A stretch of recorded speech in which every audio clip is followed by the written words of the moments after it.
Hello everyone. I would like to welcome you to the 2022 edition of the CPDP and this panel discussion on data protection engineering organized by the EU Agency for Cybersecurity, ENISA. My name is Prokopios Drougaris and I am with ENISA for the last 7 years as a cybersecurity expert working in the area of privacy and data protection in pursuit of ENISA's mandate on providing cybersecurity advice and recommendation on technical aspects of privacy and data protection. Before starting our discussion, I would like to introduce to you our panelists and thank them for accepting our invitation. As you might be able to see, some of us are joining remotely and some others in person. We will try our best to make this a very lively discussion, and I would like to also encourage your participation during this session and especially during the Q&A part of this panel. First of all, I would like to introduce Ms. Marit Hansen, the Privacy Commissioner of Schleswig-Holstein in Germany and Chief of Unabhängiges Landeszentrum für Datenschutz. Then Mr. Armand Heslot from CNIL, the French Data Protection Authority, who is the lead of the IT expert department of CNIL and also representing CNIL and leading the technology subgroup of the European Data Protection Board. Then, physically with you, Mr. Gwendal Legrand, who is the Head of Activity for Enforcement, Support and Coordination and the European Data Protection Board. I guess next to him, since we cannot really see, Ms. Kim Woods as a postdoctoral researcher at KU Leuven, who has been involved in the development of Lindun, a privacy by design framework supporting elicitation and mitigation of privacy threats in software systems. And last but not least, Mr. Alex Lee from Microsoft in the United States, who is the director of certification policy at Microsoft and also a contributor to the development of the ISO 27701 technical standard. Now, moving on to the topic of our discussion, the topic of data protection engineering and what is the road ahead, as you might have already seen in the agenda. You might wonder where did the term data protection engineer derive from and how it is relevant to CPDP and perhaps even GDPR or the other way around. In any case, where this term came from. Without attempting to give too much away from what our panelists will touch upon, I would very briefly like to highlight on the existence of privacy engineering as a term for quite some time now. Both at EU level, one of our speakers had already proposed a set of principles back in 2015, similar to additional EU researchers and mainly academics at around this time, but also the notion of privacy engineering that exists from the other side of the Atlantic through NIST. Overall, all these initiatives, despite the different directions, share a common characteristic. The fact that data protection or privacy at that time is a process of incorporating relevant controls towards meeting specific goals and objectives. So the notion of this process is evident within the definition that was being attempted to be given throughout all this time in the notion of privacy or data protection engineering. In the case of GDPR, we perceive this data protection engineering as the specific principles mentioned within Article 5 of the GDPR. And currently at TU level, at least from European institutions, we should mention the IPER network from the EDPS and the rather recently formed ad hoc working group of ENISA on data protection engineering, which both of these initiatives aim to support discussion at EU level. Now, without any further delay, I would like to give the floor to the panelists. So, Armand, the floor is yours. Thank you very much, Prokopios. Indeed, an interesting panel today. For introducing the discussion, the presentation, I would like to say that first, I think that when we discuss about data protection engineering, it's rather in the way of the pressure of privacy is increasing the need for privacy technologies and helping developing and using new technologies. For example, if we take it to as an example, the Schrems II decision from the EUCG, it has pushed the need for having strong encryption very far, and it allows to have new use cases and maybe even to develop some new products or services that maybe were not feasible before or were not viable from a business point of view. So on overall, I think that privacy is pushing for new technologies. It helps developing new technologies. It helps implementing them.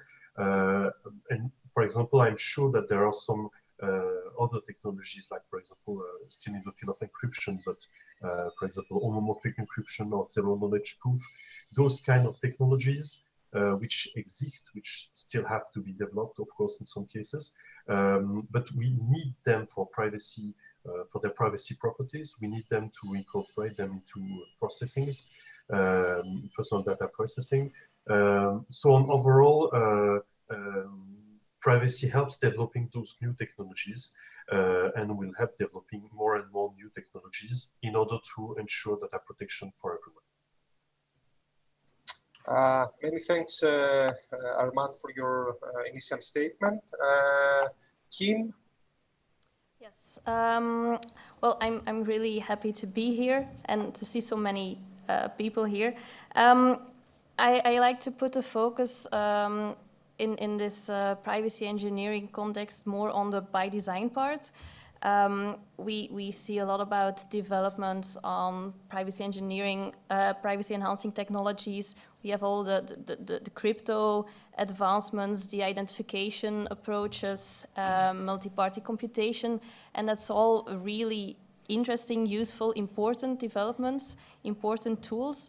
But those come a bit later in the development process, to me at least, and I think we also need to focus on those early by design requirements and architectural decisions to be made. So ideally already start introducing privacy at ideation and especially integrating it and analyzing it at architectural design time.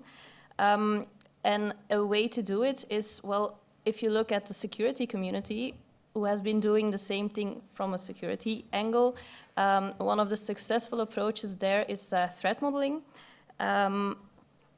It has been around for a long time, and I think it has become most popular through Stride, which is an approach that was created at Microsoft more than 20 years ago. It's actually a very, very simple approach, simple idea. You just think about all the things that can go wrong. We do that all the time, but now you do that in a systematic and more structured way for your system model. So you think about, for all the system components, for all the flows, for all the processes, what can go wrong, and in this case, from a privacy perspective. There are libraries, there is knowledge that you can use to do so. Some PR here, we have created an approach, a knowledge base, which is called Linden, that captures a lot of information on linking, identifying, non-repudiation threats, and so on. But of course, you're free to use whatever taxonomy, whatever knowledge base you like. But the idea here is that you start early, really thinking about the issues you want to fix, and then of course, you can then, when you know what can go wrong, you will want to fix that, you will want to mitigate that, and that's where strategies, where patterns, where those pets come into the picture. All right, thank you. Many thanks, Kim. So you mentioned that there are already some tools we can use. So I would like now to give the floor to Gwendal to perhaps address a little bit more what is being already done from the legislators and the supervisory authorities point of view. Gwendal? Yes, hello everyone, Harold Prokopius. I'd say an oversimplified definition of privacy engineering perhaps would be to say it's the technical side of privacy. Okay, this is, and making sure it's well implemented in the products. So if you listen to what has been said before, it stems probably from at least two complementary drivers. First, the fact that you need legal and technical people to talk together, to be interoperable, to understand each other. And this is what privacy engineers try to do all the time. And the second is probably the regulatory needs. I'll come back to this. If you take a step back, companies have since a couple of years already identified the need to have privacy engineers, so people who could understand the legal requirements and translate this into the system. So what they do is they guide the development of new privacy products and features, they improve the practices within the organizations, they help to meet the legal requirements and make sure that this is actually implemented in the systems. They do the data protection impact assessments. They help to identify the measures to treat the risks that were identified with the DPIAs, which is what Kim was explaining before. So in a way, there's some of them do some process management or risk management or risk assessment, and others are coding or translating this in practice.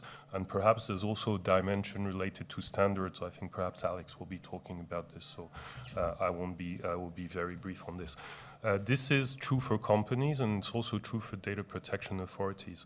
If you look at the way DPAs have been developing in the last 10, 15 years, a number of DPAs have built a technology department with people who have skills in computer science, who are engineers in telecommunication, computer science, who have PhDs in these fields, to work with the lawyers on a daily basis, and this is what they do. So you have I'm not going to list them all, but at the DPS, they have a technical team.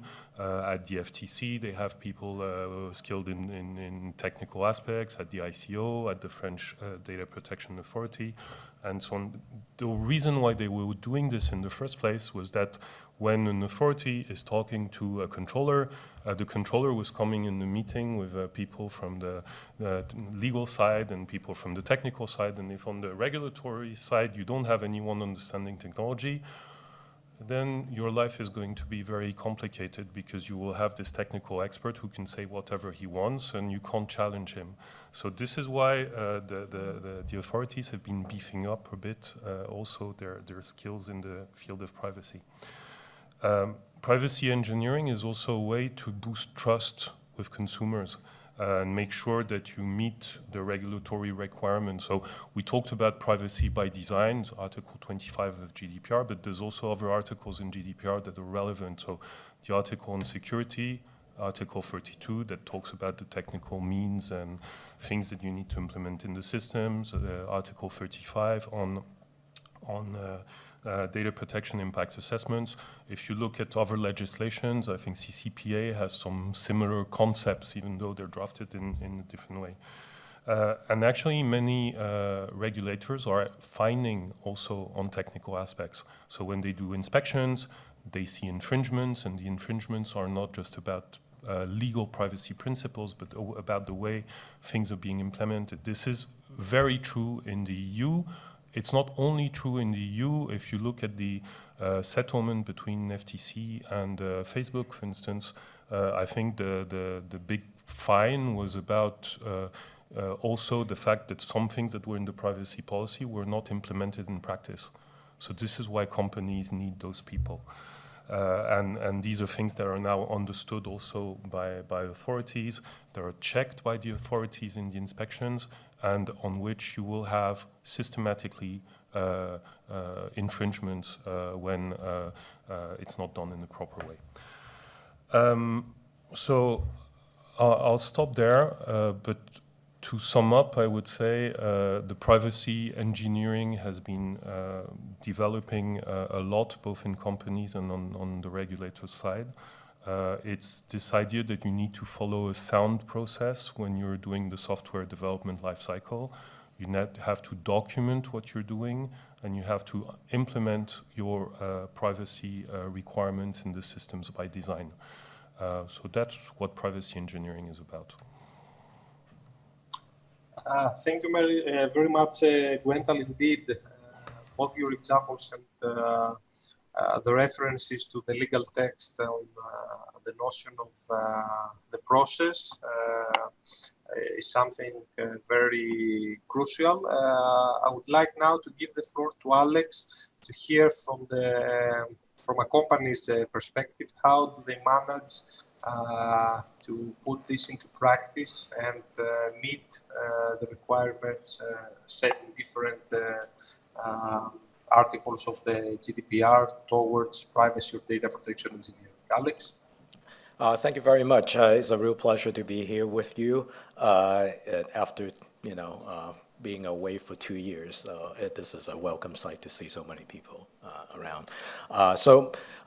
First off, the way we kind of look at privacy engineering is really a subdiscipline of compliance engineering. So you should look at trying to get all your products into compliance for whatever field that might be, right? Could be from sustainability to online safety, responsible AI, security, privacy, accessibility. All those are regulated, and we have to be in compliance. So, of course, we have people focus on privacy, but they are all just a sub-discipline of compliance engineering all up for us, at least the way we look at it. And the way we look at it is that how do you get a lot of different products that serve a lot of different people, different organizations to be in compliance with a lot of different regulations. Most of them asking for somewhat similar things and sometimes asking for somewhat different things. How do you manage all that? How do you make sure that you cover everything from all the regulations to all the products to serve all the people? So we think about this whole process, about how it flows from regulation on one side, and then to the next step, which is for us, is external standards, like an ISO 27701 standard for privacy. So what we will normally do is we map this relationship between privacy regulations with, in this case, privacy external standards. And then these external standards and then further mapped into a Microsoft all-up privacy standards with additional guidance. Every time we layer a mapping, what we do is we add additional guidance as necessary. So I'll give you a very crystal clear example, right? The data breach notification in GDPR Article 33 talks about 72 hours notification timeline. Well, that's quite unique among data breach notification requirements. In most of the cases you see, ASAP, as soon as possible, or reasonable time, so on and so forth. But GDPR talks about 72 hours. So in that case, we'll have to layer those guidance into a somewhat generic ISO guidelines. And then what we do with that is to layer additional guidance for internal requirements. So we then translate this superset of ISO with its mapping, with regulatory requirements, and then it goes all the way into an internal standard. And then we deploy that to individual engineering teams, and then Azure or Office 365 or Xbox or whatever, they will have their own specific requirements they will layer on top of it. But in the end, because of this mapping is there, and we think of standard as not a PDF document, we think of standard as a living, breathing database of requirements that we have to deal with.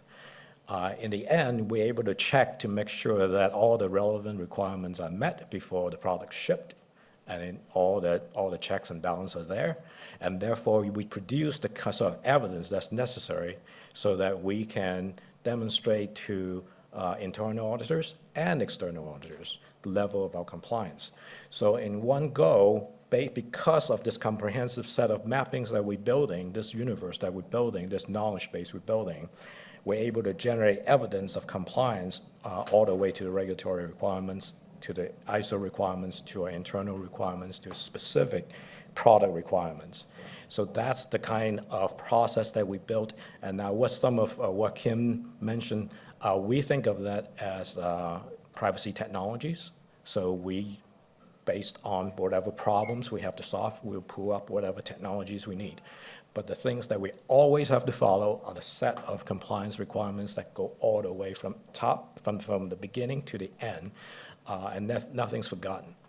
And that's the approach that we take for everything from security to privacy to accessibility to sustainability, responsible AI. All of them takes the same approach.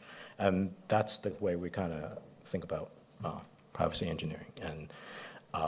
And of course, part of the evidence we generate at the end will satisfy our need to have a ISO 27701 standard certification in this case.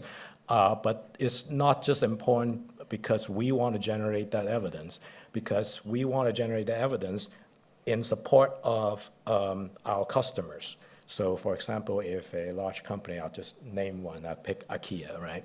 They'll hire us to provide cloud services. We need to provide evidence to IKEA, right? So how do we make sure that IKEA is satisfied? We use something that they can understand instead of going regulations by regulations. We have one set of evidence, which is based on ISO standards, and that has the relationship to international standards. And we ask the same thing of our sub-processors and our suppliers. So therefore, the entire data processing supply chain is covered. And that's this transparency. And to that end, I'll advertise a little bit about the open source project that we launched 2 years ago, just before pandemic hit, called Data Protection Mapping Project. You can Google it or Bing it if you want. And it's an open source project showing the relationship between various privacy regulations, including GDPR, of course, to ISO 27701. So everybody can just share this knowledge across the world. Many thanks, Alex. So we started by hearing the increasing need for privacy.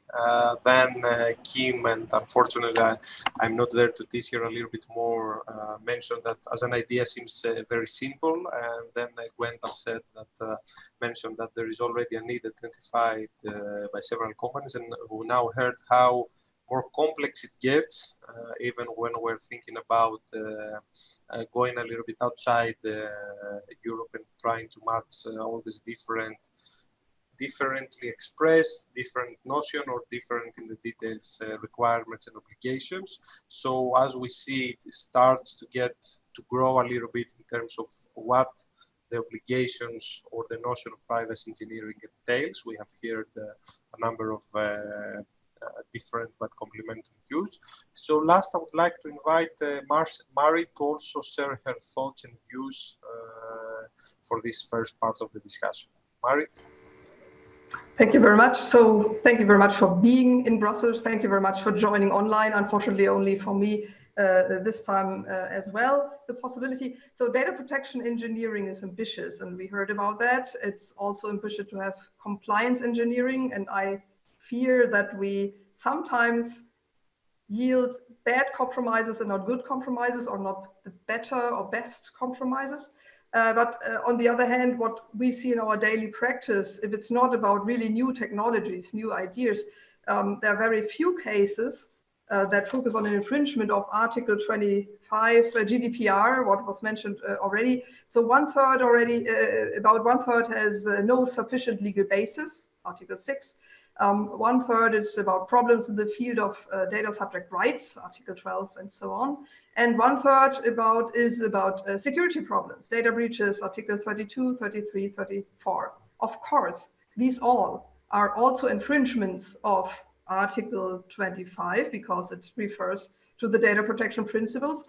But usually a fine is not based upon Article 25 or not Article 25 only, because it has to be more exact and you have to argue a little bit more, and there are more specific provisions in the GDPR. There are some fines that mention explicitly Article 25, for example, if a software product is not able to delete data. So data is stored, personal data is stored forever, because probably it is possible to delete something or erase a bit, But if you delete something in your own database, you may not know the interdependencies. You may not know what you have destroyed when deleting the data that has to be deleted, whether the rest functions anymore. And this is, of course, a risk also for if the rightfully stored information is gone, that it infringes your system. And this is really bad design. Not only data protection design, but really bad. What about the PET research? I think it's very good. There's further progress. I love to see the progress here. It's very nice, but we see still a huge gap between what is being developed in research labs and what we see and can buy in practice. Of course, we have several examples. For example, one research facility did some good work on developing data protection compliant, very basic apps for basic needs, a calendar, a step counter, something about the weather. But now they are there for 30 nice apps that can be downloaded, and they work well, fair enough, but they're not looking beautiful, they're not really maintained. The researchers have no interest in maintaining them and updating them all the time. They don't look fancy, so there's no business model because they did it only for showing it's possible. So who should provide such apps now, such simple apps? Of course, we would think that they should be there, of course, and they should not cost money, or should they? So it's already difficult because there's no reuse of data, there's no data collected, so it cannot be used for other purposes as well. And they have no relationship like the platform provider, your smartphone provider has already you as a customer, and perhaps they put on a little bit, some apps that perhaps or not collect or also your data. What incentives, other question, do controllers get for data minimization? Of course, without personal data, the GDPR obligations don't have to be fulfilled. You are free from GDPR. But if there is a potential identifiability, and this is very, very often the case, then you're not free from GDPR. So another problem, Article 25 GDPR addresses the controllers, only the controllers. Of course, they have to take some products or services that are available on the market, and not all of them, the controllers, have understood that it's their obligation to ask, to demand data protection compliant products. So also the manufacturers often don't know that they should offer that, or it's not one size fits all. So they want to offer something. For some cases, it has to be collecting very many data, machine data, for example. For other cases, it's very sensitive and they must not disclose anything. So it's often not one size fits all, but very often the products are designed in a way that they can meet many requirements because, well, they can. But what about the parameters? Are there sufficient parameters to really trigger, to tailor the product to according to the needs, the compliance issues of your own regulation? If it's about high confidentiality or secrets, something like that. Another thing that's quite interesting, because it's a little bit different from what we often see in security, is that data protection engineers usually have understood the problem of linkage quite well, So a simple solution is divide the knowledge. So for example, one party knows the what, so who, what is being done. One party knows the who is doing something. What and who are separated, and they don't share the knowledge. They don't put them together.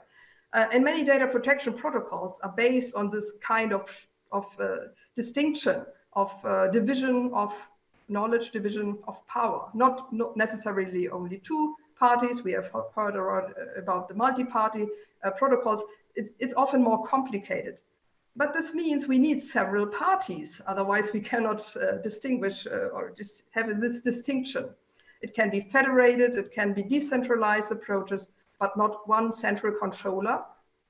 But if you look into the GDPR, you see it mostly addresses a single controller, okay? They are joint controllership approaches, but in fact, joint controllership means you have a very high effort, perhaps even higher than if you were only the single controller, because you also have to map these interactions between each other. Even if your interaction is to separate everything. So you don't get a real incentive of being a joint controller. It's easier to be a single controller, and all this linkage separation stuff may be difficult. What about peer-to-peer? What about crowd computing, where individuals, so we natural persons, use our mobile phones, our limited computing power to be part of a processing system? Are we now part of a joint controllership collaboration? Are we nothing? Is it a household exemption? There can be many solutions to these questions, but they are usually very complicated, and it's not so easy as having the central controller and then mostly clear obligations. Also, the GDPR does not look into or does not address the manufacturers of those protocols. We have heard from Kim already the architectural decisions. Which identifiers are unique in which domain? Are the identifiers reused or not? Are they always changing? If they are reused, they are linkable. Are they transferred to whom? Everybody who receives this information can do some processing upon. And these are all very basic properties in data protection engineering. But the controllers don't see or choose, or they may choose, but they cannot influence the protocols. Standardization initiatives, yeah, some of course know that this plays a role, but often, again, for another context, perhaps without personal data, for a flexible context, one size fits all, one protocol collecting or being able to collect much more information. So I see this is an architectural and infrastructural challenge, and would be unfair to put the burden only on one single or few single controllers. This means what we have to do, we have to raise awareness for all the controllers, but also for the developers who want to make it right. We want to make it easier for them to implement it in the right way, but also to understand the problem. And this is also interesting and I think challenging. If we only look into compliance, it seems to be, well, a bit boring. You have to read legal text. But on the other hand, as Kim said, what about the threats? What can go wrong? But what about the rights and freedoms of natural persons, which is totally different than losing some money, assets, only if the data is not available for your business. It's very, very, of course, it's very important. But on the other hand, what about if it's a case of identity theft, if it's about discrimination and you cannot prove it, it's unfair treatment. But it's very hard to understand that this risk perception, the risk-based approach, is a totally different risk perception than in other areas. And it's not only the compliance issue that you have to pay money, a fine, as I began, when you don't adhere to the law. And of course, what about the role of the state, of infrastructural responsibility? I think we need some decisions that everything which is in the infrastructural responsibility should not be, that the state should not be on the sideline and only look and perhaps see and, well, look what is being developed, but really understand the problem and do something about it. And I'm pretty sure that all of us, we are sitting here or at home, want to participate and bring in the knowledge, because this is another problem. It's not easy to have all the perspectives together, which really give the best solutions and not some bad compromises. Thank you. Many thanks, Marit. So as we dive a little bit deeper into the discussion, we see also some, based on your intervention, that, as you mentioned, we need to understand a little bit better the real problem, while also putting forward, proposing and perhaps highlighting good practices and solutions. And based on that, I would like to open the floor and start and pose a question, recalling also what Alex mentioned with regards to AI, on how each one of you sees data protection engineering in relation to new technologies, the evolution of technologies, or perhaps new requirements imposed by new legal instruments or new societal needs. So what are your reflections on this? I would like to invite Arman to take first the floor. Thank you for Prokopios. Indeed, it's an interesting question. First of all, I have to recall that the GDPR is technology neutral, so there are no specific technologies which are, let's say, mandatory when you're processing data.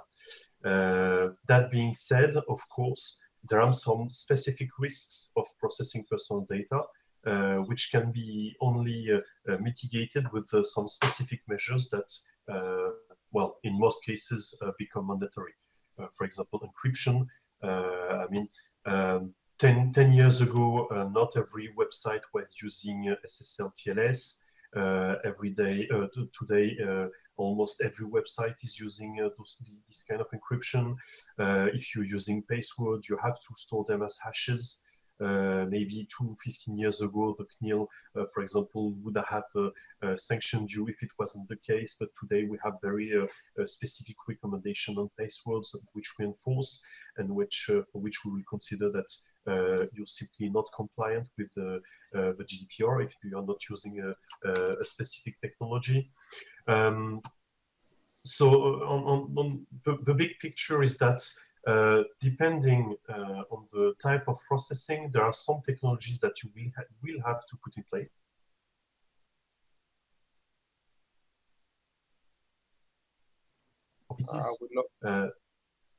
It will depend on the type of processing, on the specific risks that the processing is creating, but those risks will have to be mitigated by specific technologies.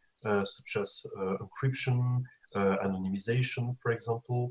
And the more we use digital technology, the more we process personal data, and the more we will have new technologies emerging, allowing to deal with those risks. For example, when we talk anonymization, of course, it's not new that when you have anonymized data, you can as it was said before, escape from the GDPR. But today we have new ways of generating anonymous data. We can use synthetic data, for example. Of course, we're only at the beginning of the use of those technologies. But for example, we're starting to see in the health research area the use of synthetic data, which is very interesting and very encouraging. So on a more general perspective, I would say that new technologies will enable to do things that we couldn't do before, or because they were too intrusive, and in some cases will also be required because of a new type of processing that will be put in place. Many thanks, Armand. Kim? Yeah, so yeah, a couple of different attention points or highlights maybe. I'm kind of optimistic to see that more users, more people are really becoming aware of privacy problems, and I really hope that there will become even more awareness and therefore also more need from industry to really fully embrace that privacy angle. I'm an academic, I can be optimistic, but I really hope that it will actually be brought into practice as well. When talking about requirements, technologies, I think when bringing privacy into practice, as Marit mentioned as well, when you talk about security engineers, well, they are doing a lot of things that are already what privacy engineering is about. I think it will often come together, but it will cause some challenges because there is a different mindset. So I think that mindset that Marit mentioned before, privacy is not about protecting the assets. Privacy is protecting, well, the user rights, the data subject rights. For the overall parts, doing security engineering and privacy engineering has a lot of overlap, but that mindset is really key and it's really tricky to make a change. So I think that's an interesting challenge, or at least a tension point. And then maybe just highlight that it's not that easy. It's not a system just in isolation. Often, I think Marit also highlighted that before with the peer-to-peer example. The systems are typically kind of complex ecosystems. You have a lot of different actors, different third parties that interact with it. You use third-party libraries, additional external services. You should be aware that that also causes privacy and other issues, and that you are aware of that and that you tackle that. So that's kind of the challenges I see, and maybe my fellow panelists can share some light on how to tackle them. But so yeah, that's it. Many thanks, Kim. Gwental, your thoughts? Yeah, and also reflecting on what was said before, I'd say, well, for me, privacy engineering is not just about privacy by design. As I said before, I think this is an important point. What we do at EDPB is that based on GDPR, we do a number of guidelines to explain how to implement GDPR in a specific sector. And what you see, if you look back at the publications on the EDPB website, there's more and more of these that are related either a bit or a lot to technical aspects. I'll give a couple of examples that you can find on the EDPB website. There was the guidelines on dark patterns in social media. So these give you basically concrete examples on the types of interfaces that you can propose in applications in social media that are good or bad GDPR compliant practices. So this we're trying to do also there's the technical side on the one hand, but it's the design side also, which I think is important in privacy engineering and that we haven't discussed before. Other technology-related guidelines include the guidelines on data breaches. There's been several examples of guidelines on data breaches. There was one back in probably before GDPR, 2017 or 2018, I don't remember exactly. That was the first one explaining the obligations in GDPR. More recently, there's been one that gives a list of examples based on breaches that were notified to the authorities. We've made generic use cases out of this. And we say, well, if this happens to you, because apparently it happens quite often, you should notify the authority or you should notify the persons. And that's what you can do in your system, technically speaking, to try to prevent this breach from happening. So this you find in the guidelines on breaches. Of course, it's highly related to security. There's the guidelines on virtual voice assistants. This again discusses some technical aspects, including related to other topics like AI. There's the opinion of the Article 29 back in 2014 on anonymization techniques. With there's three criteria for anonymization under the directive, whether or not you can single out a person based on the data set, whether you can link the data, and whether you can infer information. And this is discussed throughout the paper by discussing basically good and bad examples of anonymization. So these try to be as practical as possible to tell you what people usually do and the mistakes they commonly do, and therefore you should understand you should not do it when you're implementing your system. There's another guideline on targeting in social media. There was this guideline on privacy by design and by default, which you can also find on the website. And because we've talked about the risk management process, there was this guideline on data protection impact assessment, how you have to do data protection impact assessment, the different aspects that have to be included in the data protection impact assessment with, the description of your process, the legal safeguards you have in there, the technical risk assessment, and the measures to mitigate the risks that you have identified with the risk assessment. Some DPAs have also done practical tools to help you do that. For instance, the French DPA has published PIA software to help you implement this requirement that stems from GDPR, and the tool is available, I think, in 20 languages now. So it's open source, you can use it. All of this also translates in our enforcement activities. I'll give you one example that is keeping us busy right now at the DPB, which is the so-called Coordinated Enforcement Framework. So the CEF is a topic that is selected each year by the authorities, that is prioritized, and on which they work in common to have a common approach to enforcement, to share knowledge, and also to try to leverage on what we get in one country to make sure this is also implemented in the other countries. The topic this year is cloud in the public sector. What we did there is we're looking into the way cloud services are implemented by ministries. Typically, the most common ones will be education, health, finance, and the central buyers in the member states. And we identify a set of issues that you need to look into very closely. So it covers transfers, telemetry, encryption, so some not just some legal things, but also some technical things. Then each authority is on the basis of that template, if you want, is using this in its own enforcement activity. We share the results.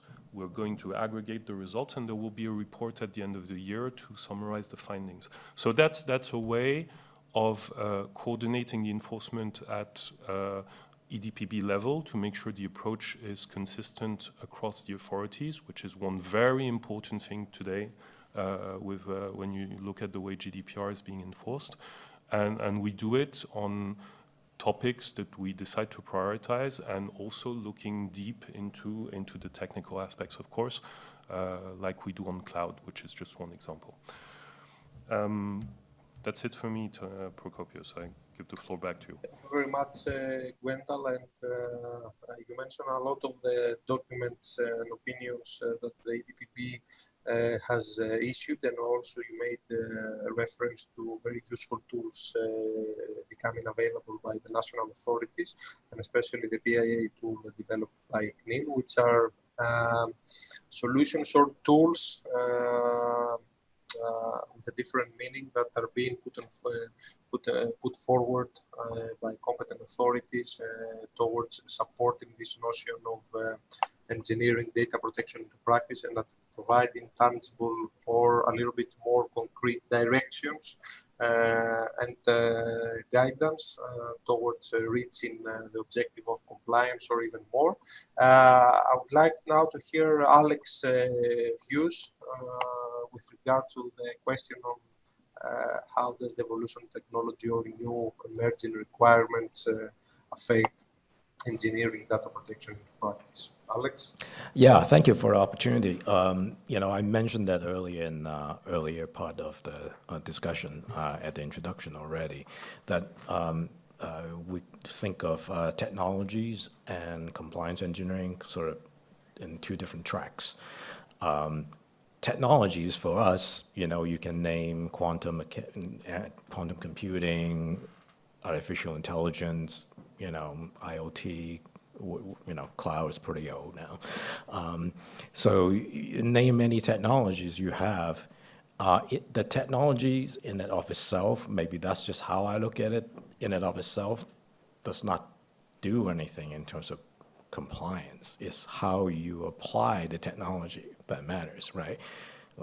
Take quantum computing. Well, quantum computing is neither helping or hurting privacy until you put it in a product, until you put it in service. It's how you put it in service that matters, right? It's what kind of service you provide. And as soon as that happens, then it becomes crystal clear whether it helps or hurts or has nothing to do with privacy. Then you find out. So that's how we look at it. And you use whatever tool you need to use to solve whatever problems you need to solve. And every products, would have to deal with different sort of scenarios. It may ship in this country and not in another country. It might apply one thing or the other. So we generally leave that sort of things to our engineers to do the engineering technology stuff in Microsoft. And perhaps we have more unique situations because we have a lot of technologists inside the company. That's our business. right? So maybe if you are more of a brick and mortar traditional company, you might think of that universe a little bit differently. So forgive me for having that unique perspective due to the line of business that we're in. I want to double click a little bit on the alignment with between security and privacy. As Kim mentioned, they are very much in parallel. They're close cousin to each other. I would name another cousin, which is responsible AI, which still has to respect privacy and security. That's one of our pillars. So, and another cousin, digital safety, right? So that's another close cousin of security and privacy. So we all kind of think of all those, it's just a superset of requirements that we have to deal with. And it's a superset of regulations that we have to deal with. In the end, it's all about setting requirements, doing the right thing, doing it every day, millions of times, every second. That's how we think about it. And in terms of security, I'll do a little highlight that, for example, the standard that I mentioned, ISO 27701, is actually built up on top of the security standard, ISO 27001. You cannot get 27701 certification without 27001 certification. Makes sense. If you cannot secure your data, what business do you have to show that you protect people's privacy? That's the prerequisite, right? So we built one on top of each other, and what does that do? The people has to follow the requirements. They all speaking the same language. And you can ride on that train, on that success that ISO 27001 series already have. They already have trainers, they already have people know how to do this, set controls, audit controls, all that infrastructure is there. So you gotta take yourself on a quick, piggyback ride. Why did they call it piggyback? Pigs are not that fast, right? Maybe it's like a bullet train ride. So that's how I look at it. So forgive me for kind of segregating the technology side from the compliance side. But obviously we invest a lot in those technologies. Confidential computing, for example, homomorphic encryption, for example, we did a lot of investment in there from our research team. We also did a lot of work on differential privacies and a number of research topics that we publish. So usually the way we look at it is we have our Microsoft research wing that have a bunch of really super brainiacs. They come up with these solutions to these problems that that nobody can solve, and they give it to the engineers and say, hey, can you do this? And after a while, it becomes what they do. And that's another thing that we do in Microsoft is to have that research wing to support our operations. Many thanks, Alex. Indeed, it's good to hear what happens in such a big organization towards this direction, and regardless of the different issues that some of the colleagues in the audience might think, it's always good to see solutions being put into practice. However, there is also the element from the more, at least at the European level, from the more typical data controller or even processor point of view, that I want to solve a problem, somebody should tell me how I should do this, or how I should see whether a third party offers me a solution that manages to address this risk properly, efficiently, and at least up to the compliance level that I need. But in any case, I would also like to give the floor to Mari to hear also what she thinks. Yes, I'd like to dive a little bit into the family relations that Alex mentioned with all the cousins. And of course, it's correct that everything is interlinked in some way or the other. Some parts are helping each other, some parts are impeding each other. Has to be also seen, and sometimes the terminology seems similar but is different, or the mindsets are different.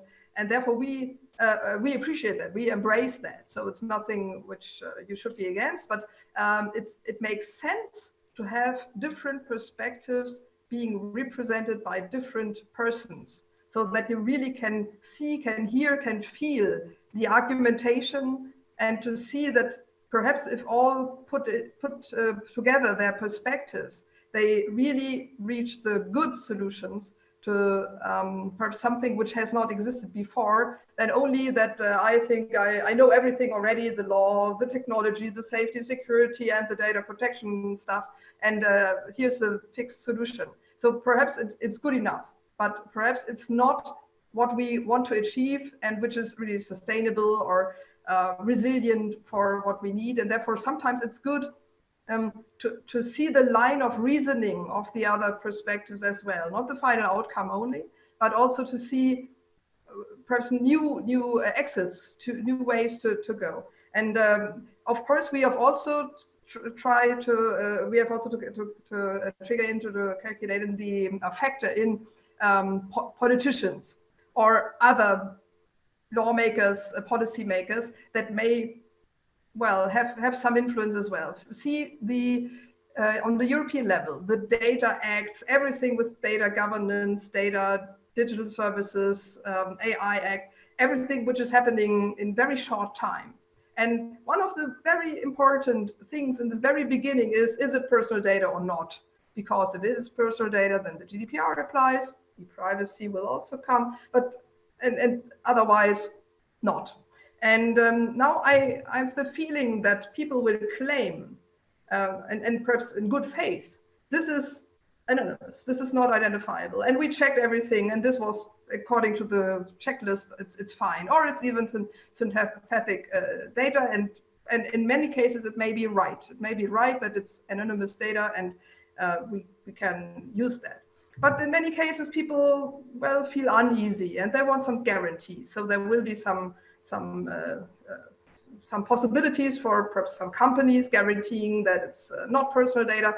And we all know that there are specific risks. Even if you train a machine learning algorithmic model, there may be some information inside that reveals properties, individual properties, and also with synthetic data, there may be something, if you really want to reflect the reality, you have to have some interlinkage. And okay, so there it might not be excluded. And of course, there's a lawmaker solution, which is very easy.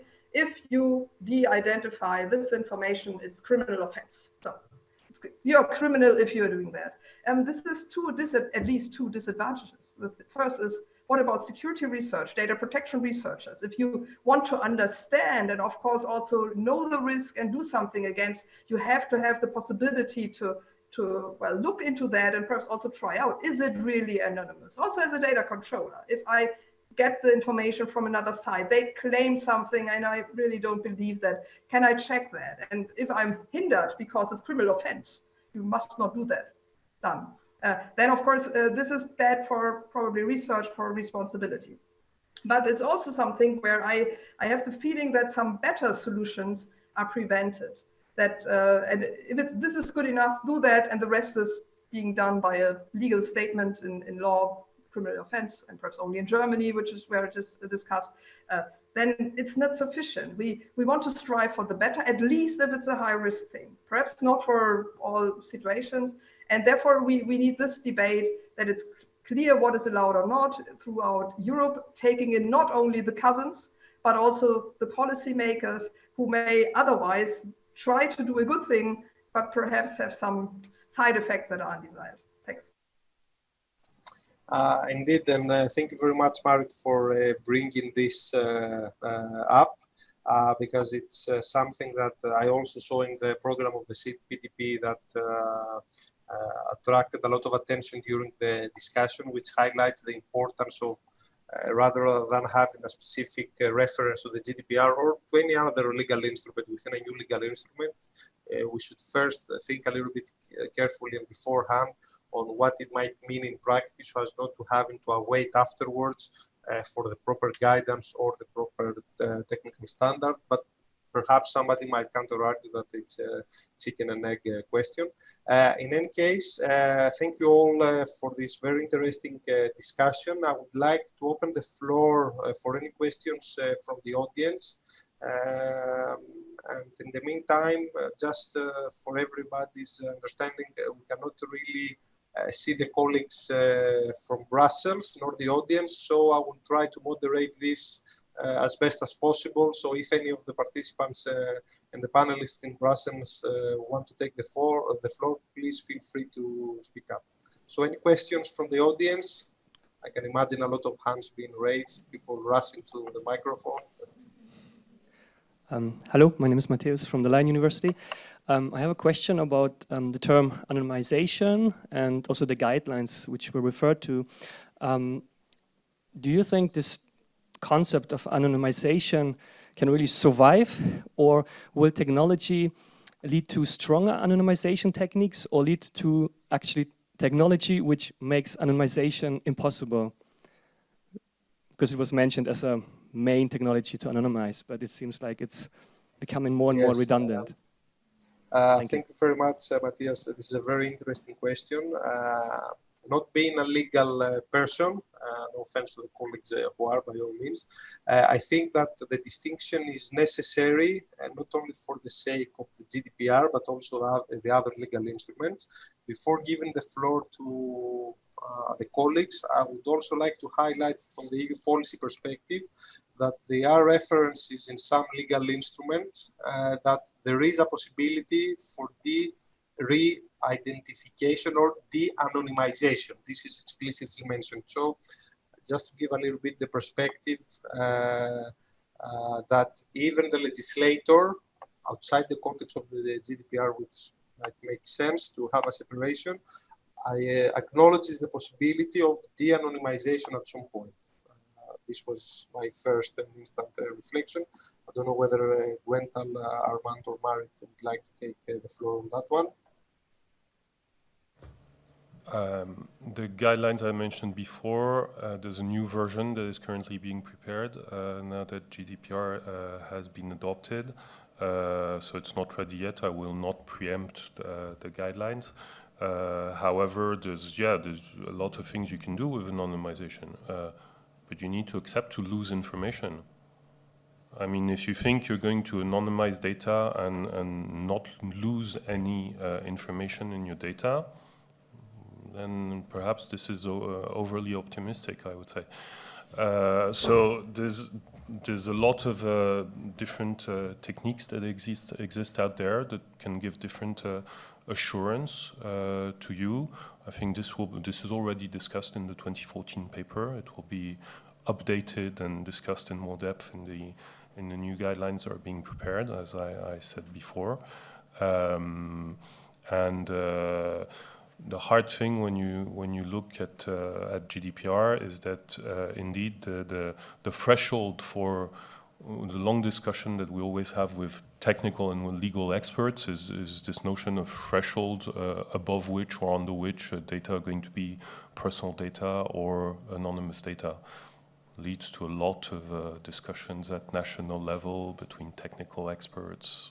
Sometimes this is being challenged also before the courts. And I don't think this will end with the new guidelines, to be frank. So this is bound to continue to be a technical debate also. I also see people in the room who wrote books on this, you know, so it's, I think you can still continue to work quite a lot on that topic, and there's still a lot to be done. Maybe, many thanks, Gwental. Please. Yeah, just an academic side note, meaning I'm nitpicking. It's probably just safer or at least I rather say de-identification techniques and anonymization techniques, because, well, you're never, at least from a theoretical perspective, sure that it's completely anonymous, and there's always that re-identification chance. I think Prokopios mentioned that before, but you cannot highlight it enough, so, okay. If I may add something to it, just from a practical standpoint, there's a difference between something that is probable versus that is possible. A lot of things are possible. I can be struck down by a meteorite right now, but it's not at all probable, right? So yes, so we have to make that differentiation, yes. And there is also sort of operations guideline that you should think about, and that if you already built in the right mechanism to assure that people, after they exercise the de-identification techniques, do not really attempt to reconstitute that data, to re-identify the person, then you have done the additional assurance step, even though there is a possibility, that's a theoretical possibility, that you can re-identify certain number of individuals out of millions or billions of cellular data. If you have the right process in place, the right training in place, the right review process in place, perhaps that is the way to think about that as adequately anonymized, instead of mathematically anonymized, which at the point which is probably looking at statistics that such as Census Bureau publish, which is this is a very limited interesting debate, Alex, or a very interesting discussion, since it's either going down the path of the risk-based approach towards whether this is considered anonymous, so no level of protection is needed, or we're not certain, so we'll continue to apply an adequate level of protection, and then we're debating which is adequate or not. But for the sake of the discussion, I would like to, if there is interest, to get one or two more questions from the audience, since we have only less than 10 minutes left, and perhaps we can address those and quickly summarize or have a closing statement at the end. So perhaps one or two questions more. Sorry, Andrew, who should take the question? I actually will continue to what we just discussed, because it's my day-to-day business dealing with anonymization and new technologies about that. I'm Alexandra Ebert. I work for a synthetic data company, but I'm also chairing the IEEE Synthetic Data Soon-to-Be Standards Initiative. And I want to second what Alex said about probable and possible, although when it comes to behavioral data, meaning the healthcare information, the online behavior, the financial information that's so valuable nowadays, traditional anonymization techniques that work on the actual data set are impossible to still be considered anonymous with current mechanisms. And there, I disagree with what was said from the EDPB, that it's not even a question about the usability that you want to retain, because even if you completely diminish the usability, it's still so much research out there that shows how easy this data can be re-identified. Therefore, I'm very much looking forward to the new anonymization guidelines, and was also curious to hear if new technologies like synthetic data and other anonymization approaches that don't work on the actual data set but create a separate copy of that are addressed in that as well. I said I'm not going to... Gwental, perhaps we can take another question, or you can want to quickly jump on that, because it was a rather straight question. Hello, my name is Daniela Simionovic, and I would like to turn again a bit the lights over the controller, because we talked about technologies, and as Merit said before, the controller is alone, always alone and facing the responsibility.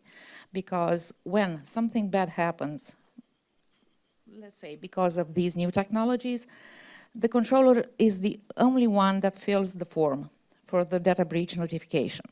And now, from a regulatory point of view, seeing that the relationship between a controller and a technology creator, a developer, is terms and condition based and not on real negotiated clauses in a contract.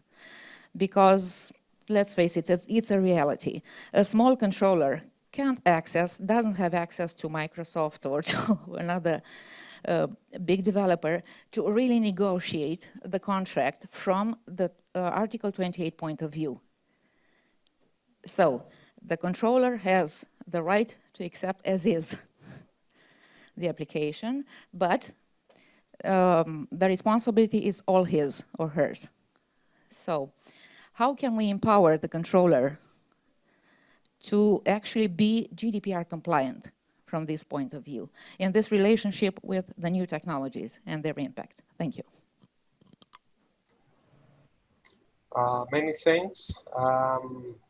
Perhaps, yes, Marit, I would just like to each of the panelists, if they can also take a very short reply on these questions and perhaps also a closing statement, as we only have 5 minutes left.